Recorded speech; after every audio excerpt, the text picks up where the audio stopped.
घाटंजीची जलवाहिनी वाघाडी जला वाचून कोरडी। अनेक भागात पाणी अडविल्यामुळे शेतकरींचे पाण्यावाचून मालाचे नुकसान। घाटंजीची जलवाहिनी वाघाडी जलावाचून कोरडी पडली असून उन्हाची चाहूल लागणाऱ्या मार्च सुरुवातीलाच वाघाडीचे जलपात्र कोरडे फट्ट पडल्याचे विदारक दृश्य पाहावयास मिळत आहे।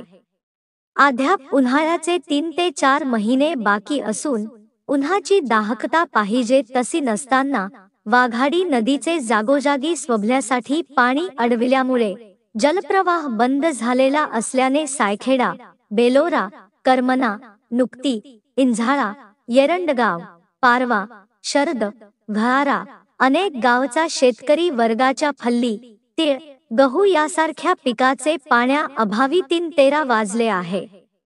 येत्या काळात अशीच परिस्थिती राहिल्यास पीक पुरते नाहीसे होईल व नदीपात्रात पाणी नसल्याने जनावरांचाही पिण्याच्या पाण्याचा प्रश्न उद्भवत आहे।